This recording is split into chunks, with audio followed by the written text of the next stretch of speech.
Yeah, the link, first of all, the link between any self-report measure and the DSM, we'll do this in more detail later, of course, but there's actually, the DSM clinical diagnosis gives certain symptoms priority. And so you actually cannot diagnose depression unless people report these symptoms, and they have to have had them for a somewhat longer period of time, and they have to say that they've had them all day, almost every day for this period of time. So if you don't report being intensely sad for 2 weeks, every day, for 2 weeks, almost all day, every day, for 2 weeks, or alternatively, you can report being anhedonic is what it comes to. Not having pleasure in activities that usually give you pleasure. But again, the same period of time, either or of those. If you don't get a yes on one of those, it's like you're not fast go.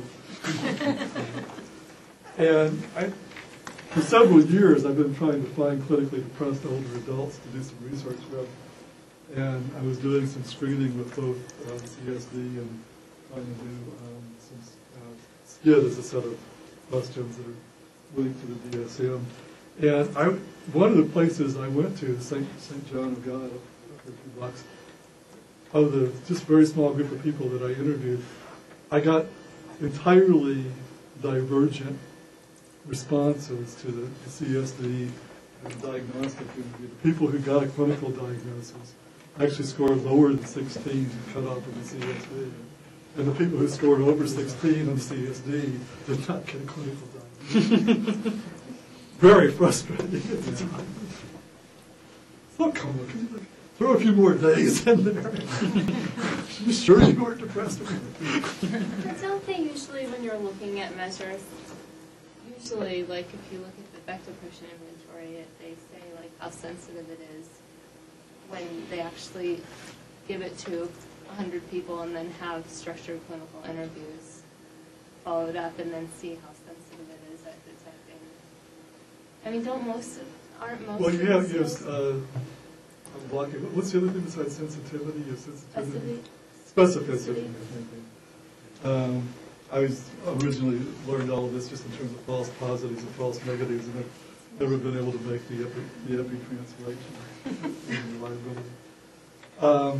First of all, you generally have a trade-off between those two, or like with any instrument you're looking at. So better specificity gives you lower sensitivity and vice versa.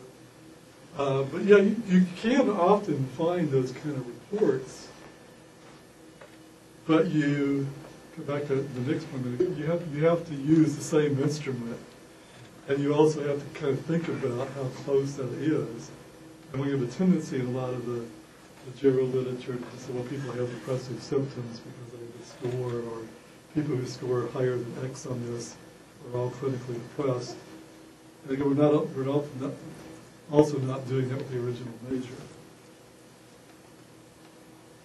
You look like you want to say something else. No.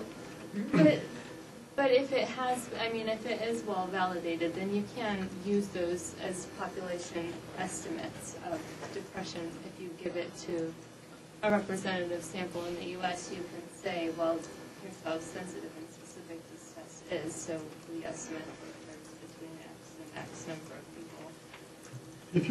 I've almost never seen anybody do that. That would be much better. If you said, given the sensitivity of this measure, this is probably, whichever way this goes, this is like the high estimate, this is the low estimate. Adjusted for how many people we probably would be.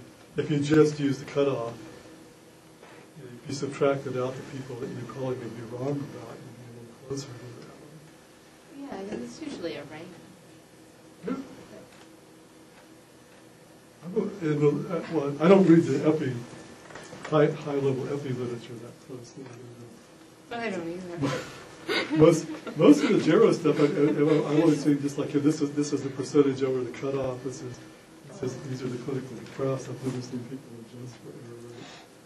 And I think a lot of times it's hard with the Gero literature because they get sensitivity and specificity for 30-year-olds and then that's another issue. It's whether the measures, whether the cutoffs are the same, which we've done almost no looking at to apply measures for young people, and there's a little, but there's not tons.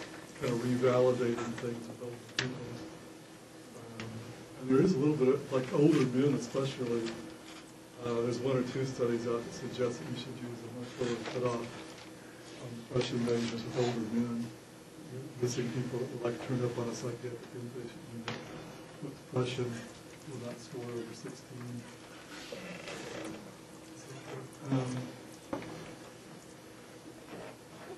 So far we're just talking about single majors. So then you get lots of majors, right? I mean, just like the little discussion we've been having, I talked about the CSD, and somebody else mentioned it back. You could, if I'm right about the Rosenberg self-esteem major, you might want to throw that into the mix with depression. We used to have a Zun depression major that we used a lot. It seems to almost disappeared. I'm not sure why. People tend to like the geriatric depression scale a lot. Not sure why there. People do. So if you could get interested in the question, if you've got all these majors in your sample, or if you're just interested in depression as a construct, one of the things you might want to do is to say, is there, all of these majors that we have are probably imperfect. Is there a way of combining these so that we get a better measure that is, say more perfect, but at least better? One way that you get to, like looking for factors and making variables. Another way that you get there is you've got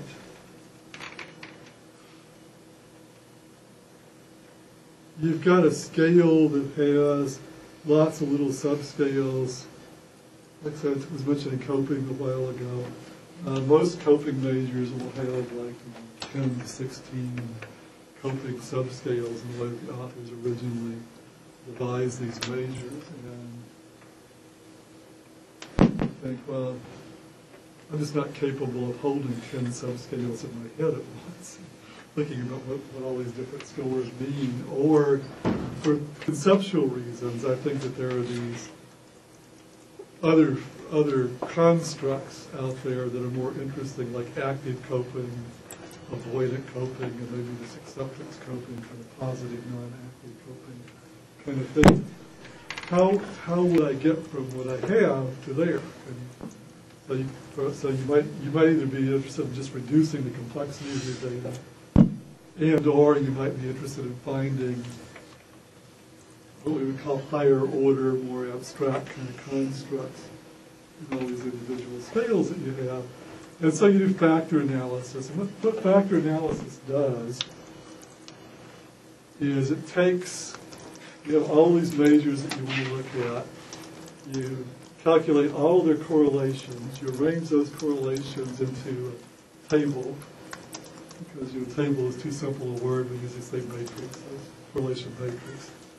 Then you look at tables, rows, and columns that show how the diagonal will be each thing correlating with itself. And then you have all the correlations of every scale you're looking at, or every subtest you're looking at, with all the other subscales. And then you stick this into your factor analysis program. Magic happens. It spits out another series of numbers for you. This is exploratory factor analysis.